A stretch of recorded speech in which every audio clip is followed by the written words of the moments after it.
Hello and welcome प्यारे बच्चों, कैसे हो सारे? मैं असीम भारद्वाज स्वागत करता हूं आप सभी का संसारम पे। तो आज हमारी यूनिट जिसके हम एमसीक्यू प्रैक्टिस करेंगे, आप सभी जानते हैं बच्चे, एनवायरनमेंट या इकोलॉजी से रेलिवेंट हमारी यूनिट है। यूनिट का नाम आप भली भांति जानते हैं क्योंकि आप बैच के अंदर इन सारी चीज़ों को पढ़ चुके हैं। तो पहला क्वेश्चन देखिए बच्चे यहाँ पर, पादप पलवक। पादप मतलब प्लांट के जैसे दिखने वाले, पलवक का मतलब होता है कि समुद्र के पानी में जो तैरते रहते हैं। उनको खाने वाले जो जंतु पलवक होते हैं, उनको क्या कहा जा रहा है? जंतु पलवक मतलब जंतुओं के जैसे दिखने वाले, पलवक मतलब तैरते रहते हैं जो पानी के अंदर, सागर, महासागर, समुद्रों के अंदर। तो पादप पलवक मतलब प्लांट जैसे ऑर्गेनिज्म जो छोटे-छोटे आपके पानी में होते हैं, उनको खाने वाले जो जंतु पलवक यानी जू प्लैंक्टन्स, उनको क्या देखो भाई, पादप प्लवक क्या करते हैं? फोटोसिंथेसिस करते हैं, प्रकाश संश्लेषण करते हैं। तो प्रकाश संश्लेषण करने से क्या बेनिफिट मिलता है उनको? ये ऐसा करने से वो भोजन का उत्पादन करते हैं, यानी प्रोड्यूसर हो गए। प्रोड्यूसर को कौन खाता है? अब ये जो प्लैंकटन खाते हैं, तो ये क्या हो गए? ये प्राइमरी कंज्यूमर हो गए। लेकिन एक बात ध्यान रखना, ये उनको खाया इन्होंने, इन्होंने अपने अंदर फूड स्टोर कर लिया। अब यानी ये भी फूड का सोर्स हैं, बाकी के जो दूसरे ऑर्गेनिज्म हैं उनके लिए। तो ये अगर इनको हम इस फाइटोप्लैंक्टन से कंपेयर करें, तो ये होते हैं प्राइमरी प्रोड्यूसर। समझ रहे हो बात को? अच्छा, एक रोल और प्ले करते हैं ये, एक और रोल प्ले करते हैं, कैसे? आइए समझाता हूँ।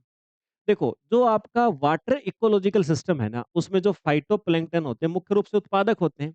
जब जंतु प्लवक यानी जू प्लैंक्टन इन पादप प्लवकों को खाते हैं, तो इन्हें प्राथमिक उपभोक्ता कहा जाता है, क्योंकि वे सीधे उत्पादकों का उपभोग उपभोग कर रहे हैं। इसके साथ ही जंतु प्लवकों को हम द्वितीय उत्पादक भी मानते हैं, क्योंकि वे उत्पादकों से प्राप्त कार्बनिक ऊर्जा को अपने शरीर के द्रव्यमान में परिवर्तित करते हैं, जो आगे चल के बड़ी मछलियों के लिए भोजन का स्रोत बनते हैं। इसलिए हम लोग इनको सेकेंडरी क्या कहते हैं? उत्पादक भी कहते हैं, प्रोड्यूसर भी इनको कहा जाएगा। तो मेरे भाई, ये रहा प्राथमिक उपभोक्ता और सेकेंडरी उत्पादक, मतलब कहीं से प्राइमरी तौर पे भोजन किसी को खाते भी हैं और किसी के लिए भोजन बनते भी हैं। ठीक है? तो दोनों ही आंसर होंगे, मतलब आंसर सही क्या होगा आपका? डी वाला हो जाएगा। घास का जो मैदानी पारिस्थितिक तंत्र है, उसमें खरगोश का काम क्या है मेरे भाई?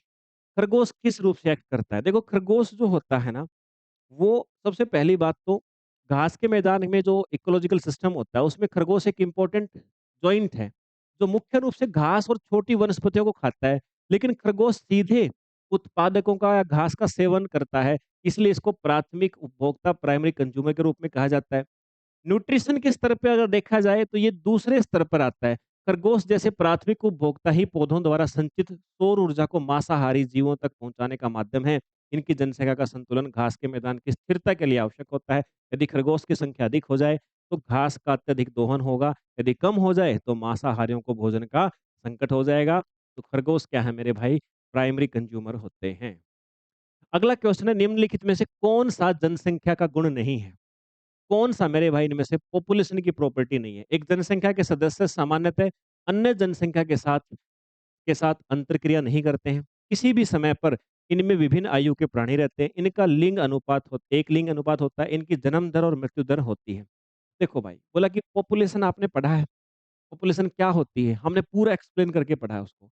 अब सुनिए, पॉपुलेशन जो होती है, इसके बारे में कैरेक्टरिस्टिक्स बोली हैं कि भी कौन-सी कैरेक्टरिस्टिक्स इनके अंदर सही नहीं है। तो देखो, एक ही आपको दिख रही है ऑप्शन नंबर ए में कि जनसंख्या के जो सदस्य हैं ना, वो अन्य जनसंख्या के साथ अंतरक्रिया नहीं करते। ऐसा नहीं मेरे भाई, एक पॉपुलेशन जो है दूसरी पॉपुलेशन के साथ में इंटरैक्ट करती है, ये सही बात है। तो ये आपका आंसर हो जाएगा। ठीक है। वहन क्षमता क्या होती है भाई? कैरिंग कैपेसिटी, व्यक्तियों की वह न्यूनतम संख्या जो एक विशिष्ट एनवायरनमेंट में जीवन यापन कर सके, व्यक्तियों का वह अधिकतम संख्या जो एक विशिष्ट पर्यावरण में जीवन यापन कर सके। ये न्यूनतम या अधिकतम लिखा है, ए और बी दोनों या इनमें से कोई नहीं। सही आंसर होगा बी वाला, व्यक्तियों की वह अधिकतम संख्या जो एक किसी भी स्पेशल एनवायरनमेंट के अंदर अपना जीवन यापन कर सके, उसको एनवायरनमेंट की कैरिंग कैपेसिटी कहा जाता है। लकड़ी खाने वाले दीमक और उसके पेट में रहने वाले सेलुलोज का पाचन करने वाले प्रोटोजोआ के बीच में कौन सा संबंध है? क्या ये आपका पैरासाइटिज्म है, म्यूचुअलिज्म है, कोमेंसलिज्म है, फूड कोऑपरेशन है? आंसर आ जाएगा ये बच्चे आपका म्यूचुअलिज्म है। दीमक और उसके अंदर जो आहार नाल में, जैसे हमारे भी इंटेस्टाइन के अंदर कुछ इंसेक्ट, कुछ कीट रहते हैं, वैसे यहाँ भी आपके जैसे ट्राइकोनिम्फा नामक प्रोटोजोआ के बीच संबंध जो है, ये म्यूचुअलिज्म होता है। इसका मतलब है दीमक लकड़ी खाते हैं, लेकिन उसके पास इसे पचाने के लिए एंजाइम नहीं होते। प्रोटोजोआ दीमक के पेट में रहकर सेलुलोज को सरल शर्करा में पचाते हैं, जिसका उपयोग दीमक अपनी ऊर्जा के लिए करता है। इसके बदले में प्रोटोजोआ को दीमक के शरीर में रहने के लिए सुरक्षित आवास और निरंतर भोजन मिलता रहता है। तो दोनों को फायदा हो रहा है, म्यूचुअलिज्म है। अब जो बच्चे असिस्टेंट प्रोफेसर जूलॉजी की तैयारी करना चाहते हैं बच्चे, ये बैच है, बहुत सिलेक्टेड डेटा आपको इसके अंदर मिलेगा। एग्ज़ाम से पहले आप कवर कर सकते हो। संसार मैप पे आपको मिलेगा। इसी प्रकार से जो एमपी सेट की तैयारी करना चाहते हैं, अलग से बैच है। सीजी सेट के लिए अलग से बैच मिलेगा बच्चे, सारी फैसिलिटी मिलेगी। राजस्थान सेट के अलग से मिलेगा और ये बुक है असिस्टेंट प्रोफेसर जूलॉजी और बॉटनी के लिए, जूलॉजी और आपके सेट के लिए। जो बच्चा चाहता है, शानदार बुक्स हैं, प्रैक्टिस करोगे, डेफ़िनिटली आपको बेनिफिट मिलेगा। चलिए अगले क्वेश्चन पे आते हैं। एक पारस्परिक क्रिया है जिसमें एक जाति को लाभ होता है, दूसरी को न हानि न लाभ। जैसे आपने अभी देखा, म्यूचुअलिज्म में क्या था, दोनों को बेनिफिट था। एक को जगह मिल रही थी, एक को एनर्जी के लिए एंजाइम मिल रहे थे। अब एक और रिलेशन होता है जिसमें एक जाति को तो लाभ होता है दोनों के साथ रहने से, दूसरे को ना हानि ना लाभ होता है। उसको क्या कहा जाता है? उसी को कहा जाता है मेरे भाई सहभोजिता। सहभोजिता कॉमेंसलिज्म कहा जाता है उसको। ध्यान रखिएगा, ये रिलेशन का एक टाइप होता है। 2 अलग-अलग जीवों के बीच एक संबंध जिसमें एक को लाभ होता है जबकि दूसरे को न तो लाभ होता है और न ही हानि होती है। क्या कहा जाएगा मेरे भाई? अभी शायद यही था। हो गया ये तो, है ना? ये तो हो गया हमारा।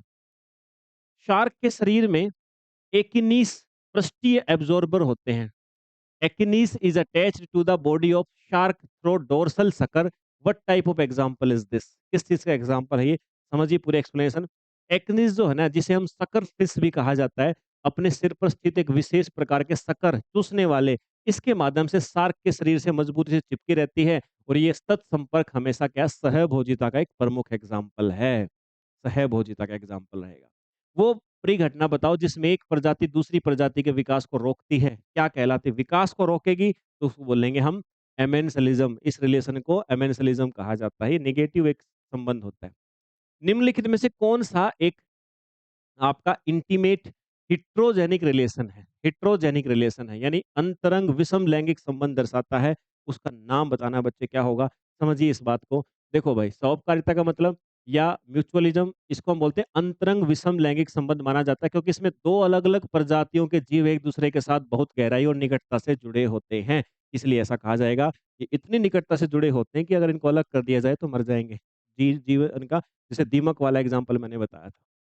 एक जाति दूसरी जाति की वृद्धि को संदमित करती है किंतु उस पर असर नहीं करती है, क्या कहलाता है? वन स्पीसीज रोकती है, इनहिबिट करती ग्रोथ को दूसरी को, but does not prey upon it, लेकिन उसके ऊपर आपका उससे भोजन प्राप्त नहीं करती। तब हम उसको क्या बोलेंगे? देखो, जब एक प्रजाति किसी दूसरी प्रजाति के विकास को बाधित या संदमित करती है लेकिन उसे खाती नहीं है, तो इस क्रिया को कहते हैं हम लोग एमेंसलिज्म कहा जाता है। That's it. 2 अलग-अलग प्रजातियों से संबंधित 2 समुदाय एक ही भोजन और स्थान साझा करते हैं और एक सदस्य दूसरे के सदस्यों से लड़ सकते हैं और मार सकते हैं, लेकिन उन्हें खा नहीं सकते। उनके बीच इस संबंध का नाम क्या होता है? उसको कहा जाता है मेरे भाई प्रतिस्पर्धा। प्रतिस्पर्धा या कॉम्पिटिशन वाला रिलेशन उसको बोला जाएगा। फिर आपके पास कुछ सूची दी हुई है, ये क्वेश्चन मैं आपके लिए छोड़ता हूँ क्योंकि सारे के सारे रिलेशन अभी मैंने समझाए हैं आपको। अब मैच करना है, मैच करोगे तो आप अच्छे प्रकार से कर पाओगे। 2021 में क्वेश्चन आपका एक एग्ज़ाम में आया भी था। तनावग्रस्त परिस्थितियों में झीलों व तालाबों में पाई जाने वाली जो आपकी जू प्लैंकटन की प्रजातियां हैं, वो निलंबित परिवर्धन की अवस्था में आ जाती हैं। इसको क्या कहा जाएगा? देखो भाई क्या लिखा है। जब झीलों तालाबों में पर्यावरण की परिस्थितियां जैसे भोजन की कमी हो जाए तो तनावपूर्ण हो जाता है। तो जो जू प्लैंकटन है ना, उनकी कई प्रजातियां अपने विकास को अस्थायी रूप से रोक देती हैं और इस अवस्था को क्या कहते हैं? डायपोज कहा जाएगा। Okay sir. फिर अगला क्वेश्चन है, मेटा पॉपुलेशन की अवधारणा में क्या शामिल होता है? मेटा पॉपुलेशन क्या मतलब है इस बात का? देखो, ये मेटा पॉपुलेशन की अवधारणा रिचर्ड लेविन्स द्वारा दी गई थी। ये जनसंख्याओं की एक जनसंख्या को संदर्भित करता है। इसमें एक ही प्रजाति की कई छोटी-छोटी उप जनसंख्याएं शामिल होती हैं जो अलग-अलग भौगोलिक पैच या खंडों में निवास करती हैं। हालांकि ये उप जनसंख्याएं एक दूसरे से भौतिक रूप से अलग-थलग होती हैं, लेकिन प्रवासन के माध्यम से इनके बीच सदस्यों का आदान-प्रदान होता रहता है।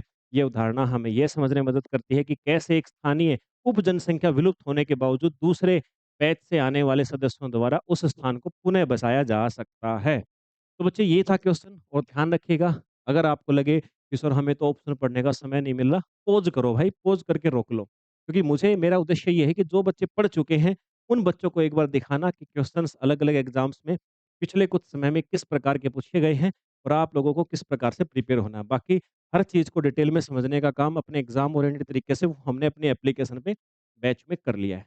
तो चलिए बच्चे, ये थे क्वेश्चन आज के हमें। उम्मीद करता हूँ आप सभी को बेनिफिट मिलेगा। मिलते हैं फिर अगले सेशन में। जय हिंद भाई।